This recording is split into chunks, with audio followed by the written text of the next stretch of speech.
नमस्कार मित्रांनो, आजच्या भागामध्ये इकडं दामिनीला त्यांना माहिती नसतं की नेमकं सावीने काय केलं आहे आणि त्या सावीला धमकावत असतात. पण आता त्यांनाच माहीत नसतं सावी नेमकं काय करून बसली आहे. त्यामुळे त्या आता खूप आश्चर्यचकित झालेले असतात. सावी त्यांना सांगते की तुम्हाला माहिती आहे का तुमच्या घरी काय घडलं आहे ते?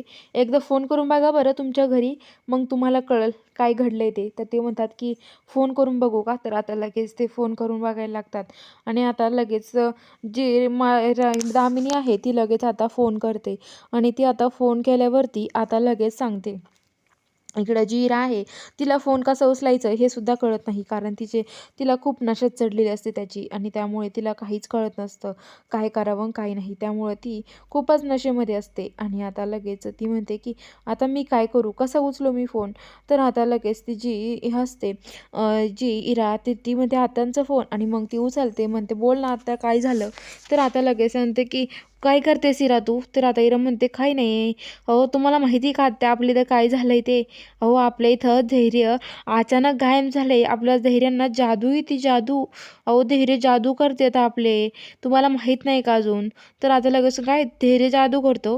तर ते म्हणते की हो आपलं धैर्य जादूने कुठेतरी पळून गेला आहे असं म्हणतात. काय ते म्हणतं काय जादूने पळून गेला? तर आता लगेच म्हणतो की हो जादूने कुठेतरी पळून गेला आहे. तर आता लगेच म्हणतं की काही पण नको सांगू जा. तर ते म्हणते की हो ना धैर्य नाही आहे आपल्या इथे. तर आता ती म्हणते की बघा काय बोलतोय हा, आता काय करायचं आपण?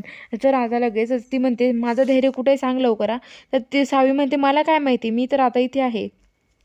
तर आता जी दामिनी आहे ती आता लगेच फोन करून सांगते की हे बघा लवकरात लवकर तुम्ही आता धैर्यांना शोधा आणि ती सगळं पोलिसांना सांगते आणि म्हणते की सावीला लवकरात लवकर तुम्ही अटक करा असं सांगते.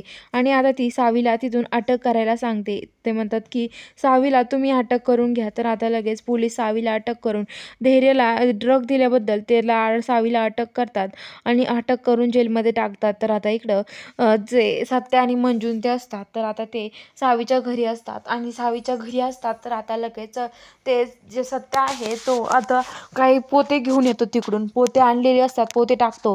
तेवढ्यात ते दीपा येते आणि विचारते काय आणलंय तुम्ही आमच्या घरामध्ये आणि काय ठेवता हे? तर आता लगेच म्हणतात की काही नाही ज्वारीचे पोते आहेत.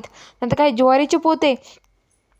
तर म्हणतात की हो ज्वारीचे पोते तुमच्यासाठी आणली, खाऊस भाऊंसाठी, भाऊंना आवडती ना, अहो अशी काढली ना अशी घेऊन आलो आम्ही इथे. म्हणतात की हो का? तर आता लगेच म्हणतात की हो नक्कीच ज्वारीच आहे ना? दीपा म्हणते. म्हणतात की हो दाखवू का तुम्हाला?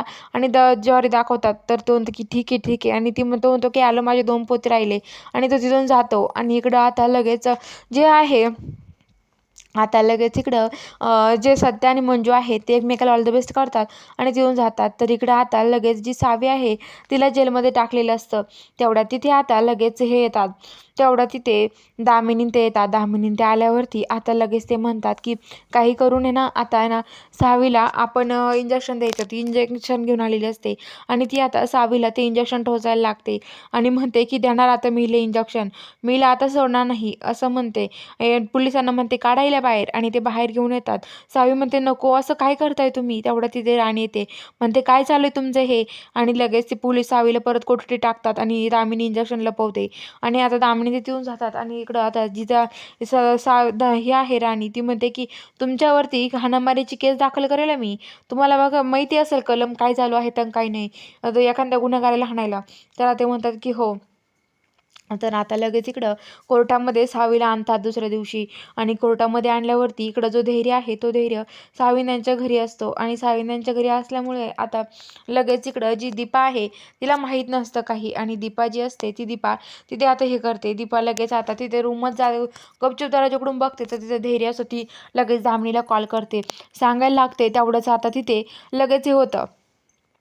तेवढ्या तिथे आता लगेच कॉल केल्यावरती आता लगेच तिथे हे सांगतात की हे बघा. आणि आता कॉल करून लगेच तिथे ती म्हणते की दामिनी मॅडम. तेवढं तिथं मंजू येते. मंजू म्हणते काय चाललं हे? आणि लगेच फोन स्पीकर बंद करते, म्यूट करते आणि आता लगेच ते धैर्यला तिकडे पोलीस स्टेशनला नेण्याचा त्यांचा प्रयत्न असतो. बघूया आता पुढील भागात काय घडणार आहे. बघायला चॅनलला सबस्क्राईब करा.